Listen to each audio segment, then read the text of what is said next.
మంత్రి లేచి ఇంకొక మంత్రిని ప్రశ్నలు అడిగేటువంటి సంస్కృతి ఉండదు. బికాజ్ క్యాబినెట్ అనేది ఒక కలెక్టివ్ డెసిషన్. మంత్రి అనేది ఒక పోర్ట్ఫోలియో చూసినా అన్ని శాఖలకు సమానమైనటువంటి బాధ్యతను మంత్రి కలిగి ఉంటాడు.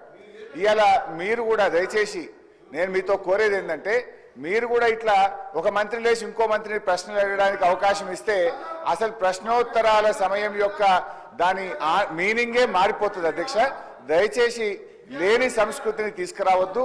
మంత్రి అనే వాళ్ళు క్యాబినెట్ లో మాట్లాడుకోవచ్చు. Government is a collective decision. ఇట్లా మినిస్టర్లు లేచి అడిగే సంస్కృతి ఉండదు. నంబర్ 1. నంబర్ 2, గతంలో కూడా కోమటిరెడ్డి వెంకటరెడ్డి గారు అప్పుడు కూడా మంత్రిగా ఉన్నారు. మరి వారి హయాంలోనే ఈ మూసి ఈ రకంగా జరిగింది. మీరు మంత్రిగా ఉన్నప్పుడు సరిగా చేసి ఉంటే ఈ పరిస్థితి కోమటిరెడ్డి వెంకటరెడ్డి హరీష్ రావు గారికి చెప్తున్నా, 21 సంవత్సరాలు అనుభవం ఉన్న హరీష్ రావు గారిని అడుగుతున్నా, మీకు ఎల్పీ లీడర్ లేడు, నువ్వు డిప్యూటీ లీడర్వా శాసనసభ్యునివా? క్వశ్చన్ అవర్లో నిన్న కూడా నువ్వు బైక్ తీసుకున్నావు, మా స్పీకర్ మంచోళ్ళు కాబట్టి నీకు బైక్ ఇచ్చాను. నీ ఏ హోదాలు అడుగుతున్నావు? నువ్వు ఏ హోదాలు నువ్వు మాట్లాడుతున్నావు? నువ్వు ఏ హోదాలా? గౌరవ్ సార్ ఒక నిమిషం సార్, చాలా ఇంపార్టెంట్ ఇది ఫర్ ఎవర్. తెలంగాణ ప్రజలకు తెలవాలి సార్. తెలంగాణ ప్రజలకు తెలవాలి.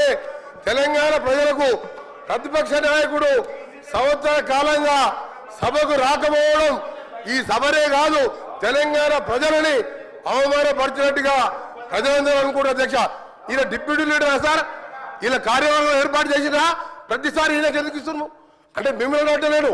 ఆయన అడిగే హక్కు లేదు, ఆయన మామూలు ఎమ్మెల్యే మాత్రమే. అందుకనే గౌరవ చెప్తున్నా, నా బాధతోని నల్గొండ ప్రజల కడుపులో ఆవేదన, ఫ్లోరైడ్ మూసి నీళ్లు చచ్చిపోతున్నారు సార్. మధ్యలో పేదవాళ్ళు డబ్బున్న వాళ్ళు హైదరాబాద్కి వచ్చిండ్రు, డబ్బు లేని దళితులు గిరిజనులు నల్గొండలు చచ్చిపోతున్నారు. అంత కనికరం లేదు సార్ వీళ్లకు. ఎస్ఎల్బిసి సొరంగం 70% పూర్తి చేసాం. ఇరిగేషన్ మినిస్టర్గా ఉండి ఒక్కసారి సొరంగం రాలే. ఆయన నల్గొండ గురించి కానీ నా గురించి మరి మాట్లాడే హక్కు లేదు అధ్యక్ష. ఆయన ఒక గౌరవ శాసనం చెప్పుడు మాత్రమే, డిప్యూటీ లీడర్ కాదు, సిఎల్పి సెక్రటరీ కాదు, లీడర్ లేడు వాళ్లకు. వాళ్ళ సార్ మాట్లాడేది.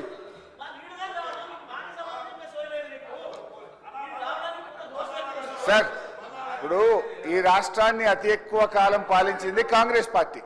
ఇవాళ మూసీలో ఇవాళ నల్గొండ జిల్లా ప్రజలు ఏదైనా బాధపడుతున్నారంటే దానికి ప్రథమ ముద్దాయి కాంగ్రెస్ పార్టీయే. ఎందుకంటే ఈ రాష్ట్రాన్ని ఎక్కువ రోజులు పాలించిందే కాంగ్రెస్ పార్టీ. మీరేం చేసిందని మమ్మల్ని మాట్లాడుతున్నారు. ఎస్ఆర్ఎస్పి స్టేజ్ 2 పనులు పూర్తి చేసి కాళేశ్వరం జలాలను నల్లగొండ జిల్లా తుంగతుర్తి, సూర్యాపేట, కోదాడ ప్రజలకు అందించిన పార్టీ బీఆర్ఎస్ పార్టీ. అధ్యక్ష, అనవసరంగా ఒకరోజు చర్చ పెడదామంటే పెట్టండి. కాంగ్రెస్ పాలన ఏం చేసిందో మేమేం చేసాము. జరుగుతున్నది క్వశ్చన్ అవరు. క్వశ్చన్ కు సూటిగా ప్రశ్నకు ఆన్సర్ జరిగితే 10 ప్రశ్నలు వచ్చేటువంటి అవకాశం ఉంటుంది. ప్రతిరోజు 3 ప్రశ్నలకు 4 ప్రశ్నలకే సభ పోతుంది కనుక దయచేసి మీరు ఒక్కొక్క ప్రశ్నను సూటిగా ప్రశ్న సమాధానం చెప్పేట్టు చూడండి. మంత్రులు లేసి రాజకీయ ప్రసంగాలు చేస్తే మేము ఇంటరప్ట్ చేయాల్సి వస్తుంది. దానికి అవకాశం ఇవ్వద్దని మిమ్మల్ని కోరుతున్నాం.